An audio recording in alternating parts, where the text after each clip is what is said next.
PB Ganguly স্ট্রিটে দুটো breakfast জয়েন্টের খোঁজ আজকে এই ভিডিওতে আপনাদের দেব। প্রথমটা হচ্ছে কচুরির দোকান আর দ্বিতীয়টা পিটাই পরোটার দোকান। 30 বছর পুরনো রাজেন্দার এই দোকানে সকাল 8টা থেকে দুপুর 12টা পর্যন্ত আপনারা পেয়ে যাবেন গরম গরম কচুরি, আলুর তরকারি, সিঙ্গারা, জিলিপি। আমরা এই দোকানে চলে গিয়েছিলাম সকাল 8:30 থেকে 9টার মধ্যে।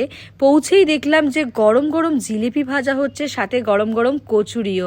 আর সেই গরম গরম জিলিপি আর কচুরি কিন্তু সবাইকে সার্ভ করা হচ্ছে। বেশি দেরি না করে আমিও ট্রাই করে নিলাম এখানকার গরম গরম দুটো হিঙের কচুরির সাথে একটা জিলেপি। কচুরিটা কিন্তু সত্যি অসাধারণ খেতে ছিল, আর তার সাথেই আলুর তরকারিটা তো দুর্দান্ত। জিলিপিটাও কিন্তু বেশ ভালো লেগেছিল আমার। পিবি গাঙ্গুলি স্ট্রিট মোড়েই কিন্তু দোকানটা। কচুরির দোকানটার 4-5টা দোকান পরেই কিন্তু রয়েছে এই পিটাই পরোটার দোকানটা।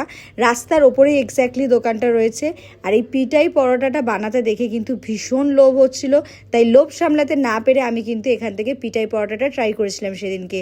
জেনারেলি পরোটা কিন্তু বেশ অনেকটা তেল দিয়ে ভাজা হয়, তবে এখানকার এই পিটাই পরোটাটা কিন্তু খুব কম তেল দিয়ে ফ্রাই করা হচ্ছিল, তাই ব্রেকফাস্ট হিসেবে এই পিটাই পরোটা ট্রাই করাই যেতে পারে আমার মনে হয়। 100 গ্রাম পরোটার দাম হচ্ছে মাত্র 15 টাকা, যার সাথে ঘুগনি আর লঙ্কার আচার সার্ভ করা হয়। তাছাড়াও এখানে কিন্তু ডিম কষা পাওয়া যাচ্ছিল। পরোটাটা খেতে আমার ভীষণ ভালো লেগেছিল, খুবই সফট ছিল। ওভারঅল এক্সপিরিয়েন্স কিন্তু সেদিনকে আমার ভীষণ ভালো ছিল। তোমাদের যদি এই ভিডিওটা ভালো লাগে লাইক, ফলো, শেয়ার করে দিও, কমেন্টে জানিও কেমন লাগলো। টাটা।